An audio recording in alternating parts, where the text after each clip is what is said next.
Have you heard that Hasidic Jewish men don't work? They sit and study all day while their wives do everything? This is a myth. Most Hasidic men in this neighborhood, Hasidic Williamsburg, work.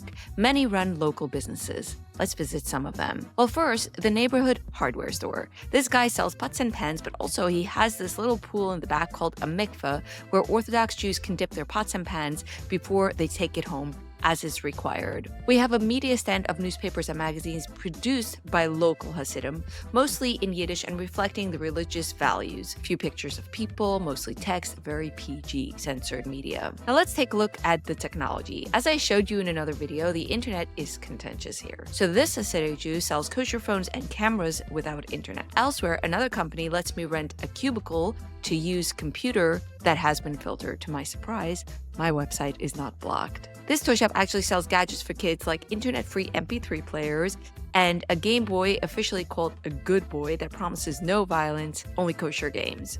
The toy store is also stocked with a ton of stuff produced by community members, like family values toys with figurines that reflect the community conservative values, a lot of board games with interpersonal skills, learning the values of the community and the holidays, children's books that teach children values as well. Let's have a look at some of the clothing businesses. This shop sells weekday and weekend outfits for women, all modest, coming to the wrist, the covering the collarbone, coming mid-calf, and of course fashionable. Other shops sell wigs, headscarves, and special stockings for women. Meanwhile, this shop sells a wide variety of white shirts, which is what men wear from age 13. Other shops make and sell the men's long suits or the fur hats. This shop sells more specialized men's stuff like the belts that men wear or the silver for the prayer shawl. Okay, food time. You know everything has to be kosher, and this community is famous for cooking.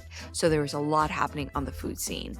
A lot of businesses are in the food industry. Everything in this little locally owned grocery is produced by ultra-Orthodox Jews. Even the candy store has no Valentine's theme. All the candy is kosher. Look at this candy. They are knockoffs of Snickers, Milky Way, and Twix that are kosher to the highest standards. The bakeries and delis, what can I tell you? If you follow my stuff, you know I love everything soul here. It tastes like home. It's all made locally by companies, mostly run by men, as the women are often homemakers. It's a little 1950s here, if you ask me. Anyway, this local economy landscape is only one aspect of the businesses Hasidic Jews work in. For other industries, perhaps another video, another day. Thanks for joining me on this trip today.